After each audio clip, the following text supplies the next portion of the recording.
Hey, welcome to Digital Turf. I'm Patrick Morrow, and as you know, or maybe you don't know, this is the show that takes you to the cutting edge of the video game world. We're in Las Vegas at Westwood Studios, and if you're a gamer, I'm sure you know about Command & Conquer and Red Alert. We're going to take a look at these games and also their new game called Blade Runner. I'm sure you saw the movie. We've got all the other regular features of the show. We've got game reviews. We're going to go online and show you what's hot on the internet. And we're going to show you one of the hottest football games for the PlayStation and exactly what went into making it. We do have to go to break right now, but I want to remind you to go online and check out our homepage on the internet. If you've got questions, dial us up on the toll-free number or send us an email. We will you back. I'm going to go inside, and we'll be right back to Digital Turf. Right now, though, have you ever wondered how they make video games and how they make PC video games? Well, we're at Westwood Studios, and we decided to try to find out. So we went around, we talked to some people, and we want you to check it out. The exciting part of it to me is that I'm actually able to create and visualize every element of that universe that's going to go into the game. So what we have to do is draw the character. They will create a wireframe mesh of the character, and they'll actually hire somebody that looks like the sketch, and they'll videotape his face or hers from the front and the side, and the videotape they've taken, they will map it right onto that. Well, I would take the conceptuals, which is a 2D image basically, and bring that into the third dimension. This scene in particular is Howie Lee's sushi shop in Blade Runner. Most of my job is doing the modeling and also import those motion capture file and to make the animation look good. Before any file we're done, we got the concept drawing and we need to build the actual 3D model. I'm in a motion capture suit, and this is how they capture motion, hence the name, in video games. You see it in sports games, fighting games, all sorts of games, and we're going to give you an example of how this works. So, guys, let's go ahead and do this. Okay, stand by, please. Faces, roll, please. Action.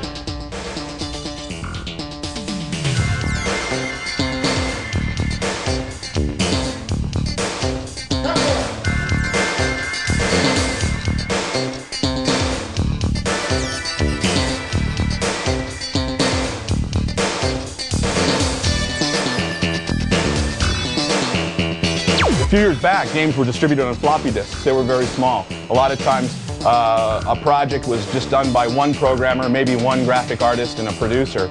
Now, multi-million-dollar industry, big bucks, high production value, more entertainment, which means more space. Right now, in terms of magnetic storage, we've got about 1.3 or 1.4 terabytes. So we're going to do a little sword scene here, Joe Kukin and I. And we're going to do it. We're in the green room, the green screen at Westwood Studios. You can probably tell why. What are we going to do after we orchestrate this maneuver? Then what happens?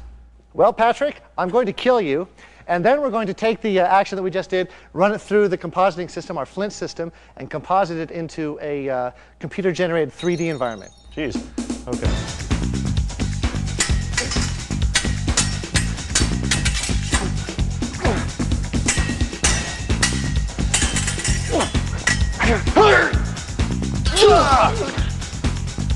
Guess not. And the reason why we can do all this stuff with the video now is because we have great compositing systems like Discrete Logic's Flint. To get this green out of here, I'm going to go into Flint and just sample it, and then of course I'll just suck it out with my little eyedropper now. And then of course I can manipulate this guy in three-dimensional space. We typically break the audio into three different components. We have a dialogue creation, sound effect, and the music. With a project like Blade Runner, we had about 6,000 lines of dialogue for all of the characters, and there's probably about 70 or 80 different characters in a game like Blade Runner. You want the player to feel like they're a part of the experience. Anything from listening to a song like this,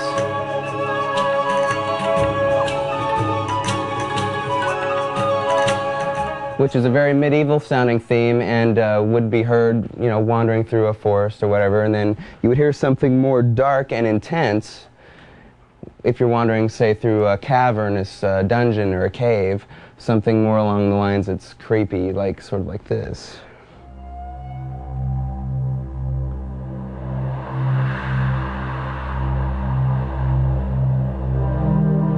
real moody elements there. Most of the same elements involved in directing films, movies, televisions, shows go into directing video games as well. Although we have less time to create things such as story, character, personality, charisma of our performers. That's what's great about this job. From game to game it changes, from genre to genre it changes. We've done now strategy war games with a lot of high action, explosions, very exciting archetypical characters of good guys and bad guys.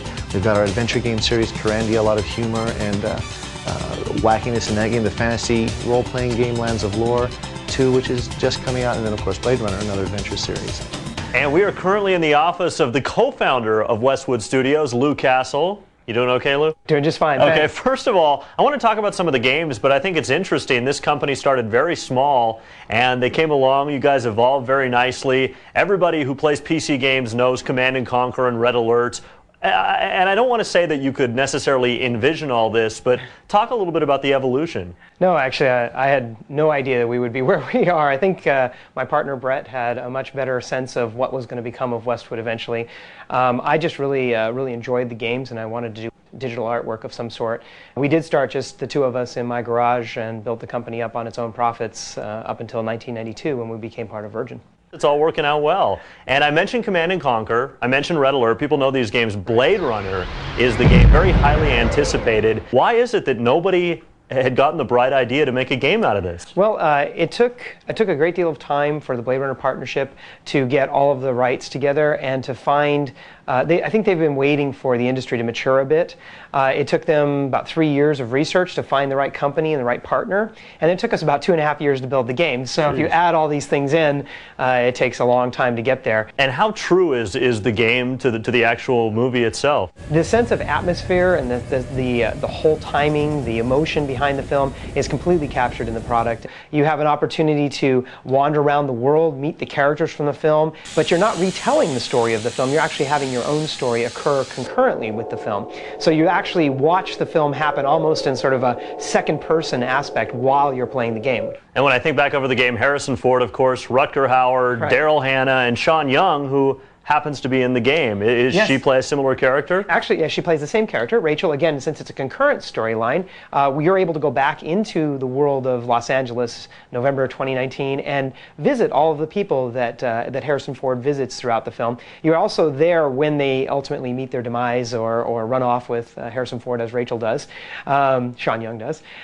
So it's really a nice blend. It's an act of reliving the film, but at the same time having your own story, your own experience, which is unique from the film. So a very immersive game. What else can we look for from What Westwood? else can you look for? Well, I mean, first of all of our games, Blade Runner included, are really made for anybody. Whether you've seen the film or not, you'll truly enjoy the game. But also, we're working into a lot of different areas. We're doing some stuff online, card games online, and some multiplayer games, massively multiplayer is what they call them, where you have 50 or 100 people playing at once. We have Westwood Chat, which has about 700,000 registered users. Makes us one of the largest online places you can get to talk to people and play games. All right, well, that's Lou Castle. Lou, thank you. You're very welcome. And we will be showing you more of Westwood Studios throughout the program. We do have to break right now. Coming up, though, we've got some internet reviews, some game reviews, a lot more coming up on Digital Turf.